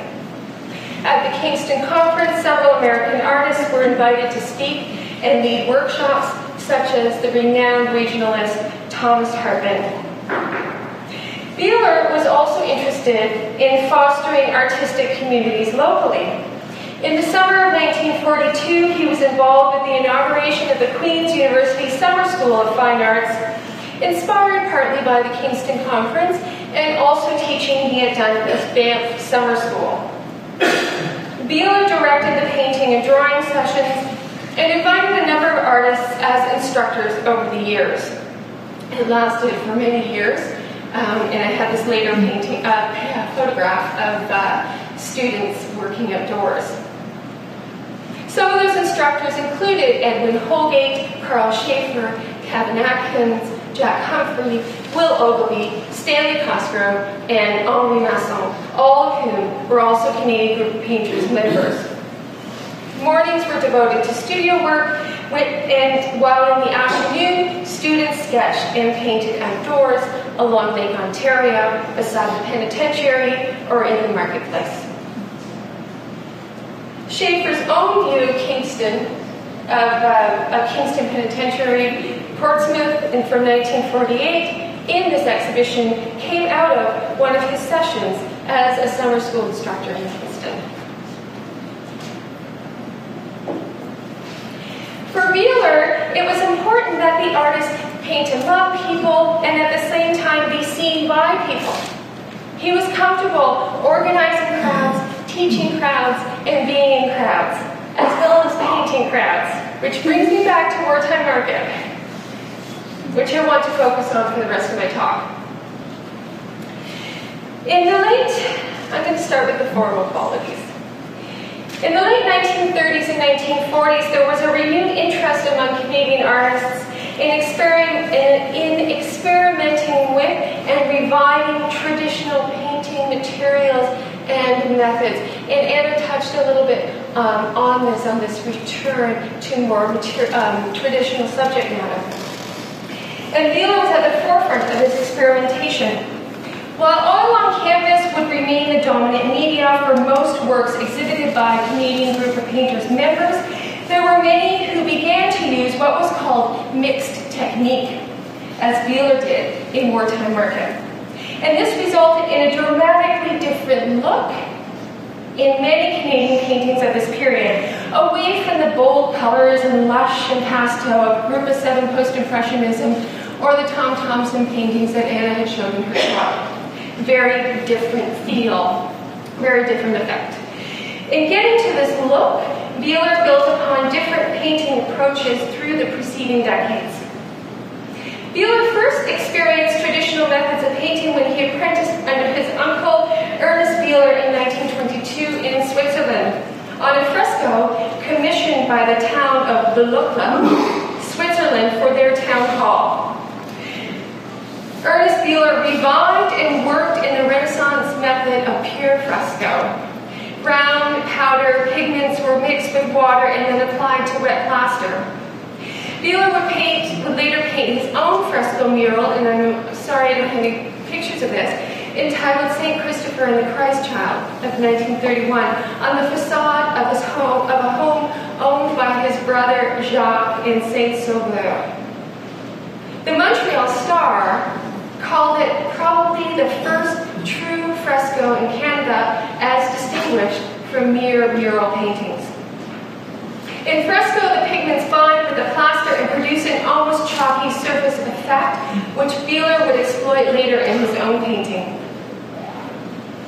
In summer 1927, in search of a location that could stimulate his talent as well as ease his asthma, Bieler rented an old house in Sainte-Famille, Ile d'Orléans, where he lived in relative isolation until 1930, drawing upon the local landscape, architecture, and people for subject matter.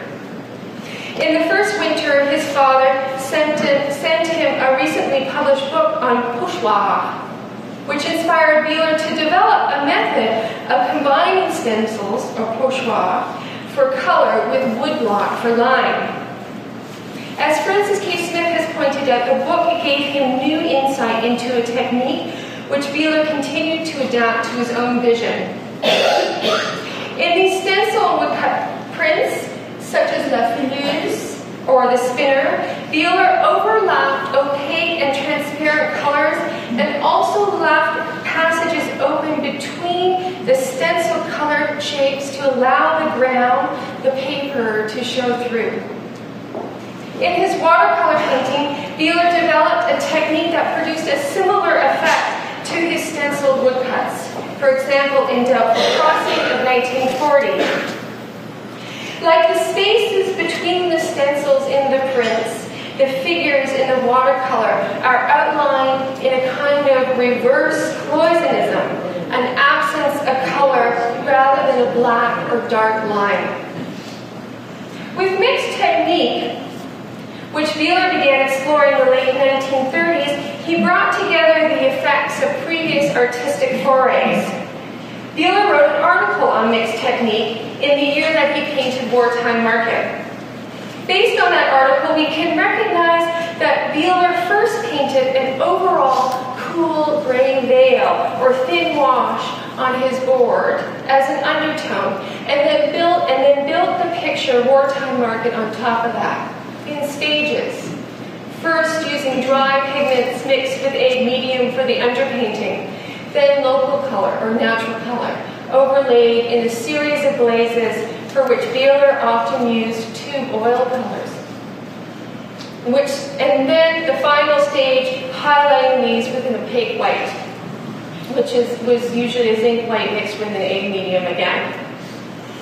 These white highlights in Wartime Market have a similar effect to the exposure of paper in his earlier prints and watercolors. In the fall of 1946, after the Canadian Group of Painters exhibition, Wartime Market was featured in a solo exhibition entitled Paintings in Mixed Technique at Eaton's College Street Fine Art Galleries in Toronto. The overall effect is like that of fresco. As one Calgary critic reviewed the 1944 Canadian Group of Painters exhibition, she noted the mural-like quality of Wartime Market and called it one of the most satisfying, mature works in the show. Throughout his career, Bieler was interested in depicting human activity in all its busyness. Having studied at the Art Students League in Woodstock, New York State, he was familiar with American social realism early in his career. In 1940, the art critic Robert Eyre wrote of Bieler, as a painter, he likes people because their bodies, their clothes, the things they do, and the things they do them with make pictures. So first of all, crowds appealed to Bieler because of their formal qualities. In Wartime Market, the figures are layered, becoming a pastiche of color with a focus on pattern and rhythm. The faces are minimal, not detailed. Their personalities are not important. What is important is the visual effect of the gathering. This is underlined by the presence of the Green Man. By painting the figure in one color, I thought a lot of it, this Green Man. Unlike the other figures, by painting the figure in only one color, Bieler makes this area of the painting more crowded and fulsome without making it more chaotic. The figure is like a shadow. When I first started thinking about Wartime Market, I wanted to figure out exactly where it was. I wanted to see if I could stand on that spot. Bieler painted and drew markets in several places throughout his career, in Switzerland, in Quebec, in Ontario, and later in Mexico. Here he is painting and drawing in Kingston Market. And in Wartime Market, Bieler makes a composite of sketches that he would have made on site in this way. The Green Man, and here's just for fun, an image of Kingston Market in the 1940s. At Christmas time. In the painting, the Green Man that I just talked about comes from this sketch. You can just barely see him. His raised arm is there. Bieler also changed the orientation of the truck cab. In the painting, the first sketch gets layered with this sketch of a horse-drawn cart or caravan, and you can note the sign at the back, which maybe says cafe. It's hard to tell. And then perhaps he took elements from, or was at least inspired by this sketch, with the swags of the market stall awnings, the jumble of objects on the ground. Now this sketch does present a recognizable view in Kingston. Looking from the corner of Market Street and King Street, southwest down King Street, with St. George's Cathedral in the distance. But the finished painting, Wartime Market, though made up of elements sketched in Kingston Market, is not really a recognizable place. It is not as clear as, for example, in this painting of Kingston Market, with City Hall in the background. Not so much a particular place that is important here. It's what the market represents. a communal gathering at a time most necessary during the difficult times of World War II. Bieler liked to paint groups of people not only because of their visual qualities, the lines, colors, and shapes that they made. He liked to paint crowds for what they stood for, so to speak.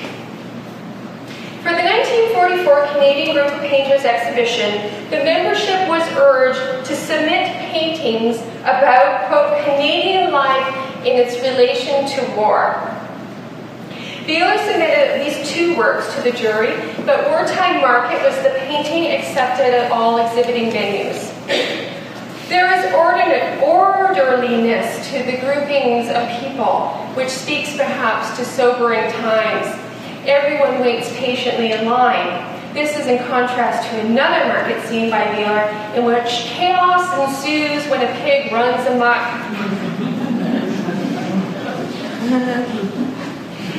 In reviewing the 1944 Canadian Group of Painters exhibition, one Edmonton critic wrote, "The people who have painted these pictures have shown that they are not insensitive to the trend of thought and feeling of our time.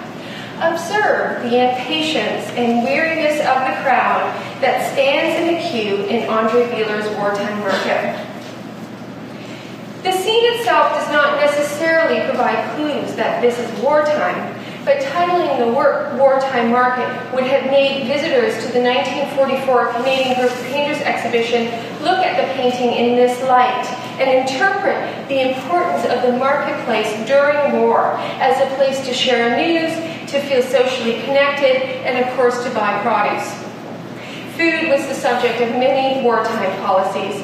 Citizens were encouraged to consume more Canadian-grown foods, to can and to preserve, and to make the most of the food that was available. A 1942 Saturday Night Magazine article read, "Canada has determined to change the eating habits of a nation because she has learned that efficient production of food is only half the victory. It takes efficient consumption, too, to give full meaning to the slogan, 'Food will win the war.'" Really, the main objects within the painting that particularly situate it within a certain time period, aside from maybe the clothing of the figures, are the vehicles. Second to people, Bieler liked to paint vehicles, horse carts, automobiles, boats, often to convey technological transition. In the center, we have what appears to be a 1940s truck cab, beside a much older form of conveyance, the red horse-drawn market cart or caravan. Bieler was drawn to the lines that the shafts of those carts made, and it might not be too obvious there, but it's those 2 spokes sticking up in front of the red cart there.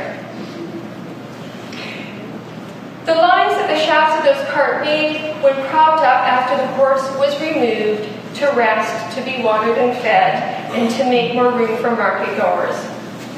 You can see them in this early print of St. Roch Market on the left, echoing the jaunty hydro poles nearby.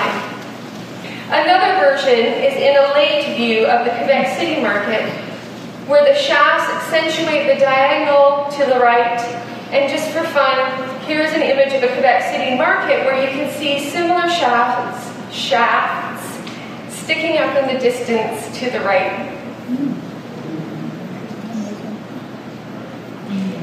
Back to Wartime Market. Those shafts not only add a compelling formal element, they also take on the symbolic weight of a passing lifestyle. Much later, Bieler preferred to sketch in the marketplaces of Mexico because he felt that they retained a communal aspect that the Kingston market had lost. As he said in the 1971 interview, "I like to sketch people, to see them in groups and so on, and there's no better place in the world than Mexico for that. The marketplaces are very important, and it's a lost thing.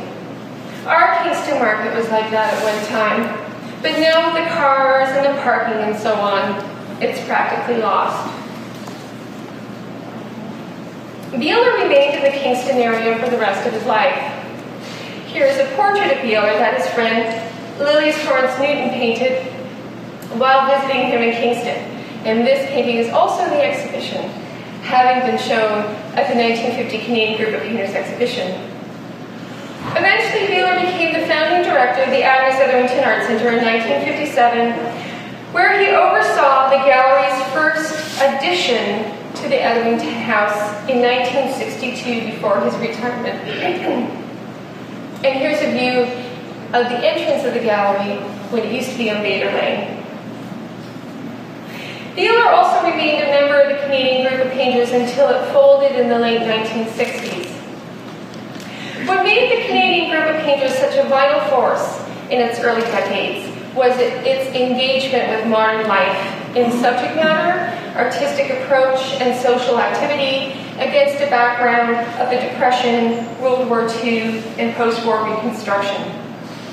CGP exhibitions regularly toured the country between 1933 and 1953, from Victoria to Saskatoon, Toronto to Montreal, Sackville to Charlottetown, stirring excitement, reflection, and debate on the state of Canadian art and society. Bieler was one among 62 CGP members who exhibited in those years. There were many more later. And Wartime Market was but one of the many vital CGP paintings that people would have seen and been excited about in those exhibitions. Thank you.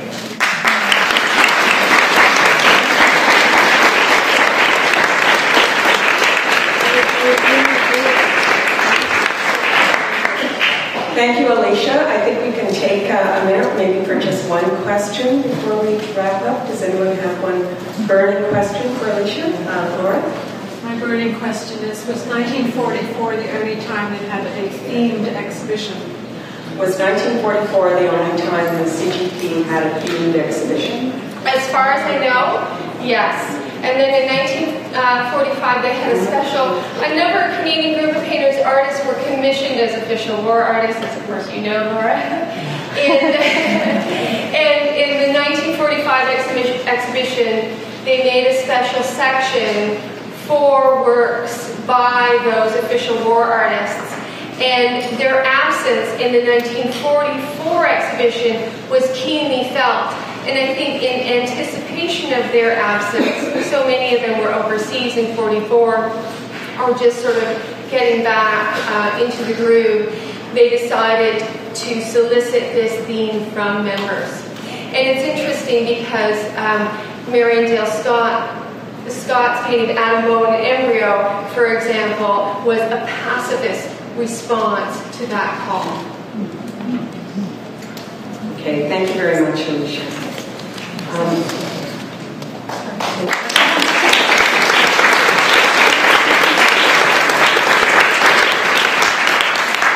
This concludes our program, the Canadian Group of Painters Up Close.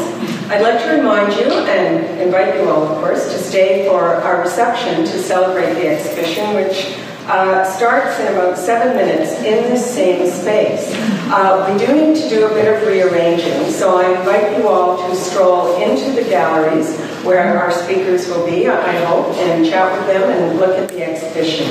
We do anticipate having remarks here at the reception around 5:15, so please return here by then. Before we leave, I want to ask for 2 big hands, first of all, to our 2 actors for their lively readings.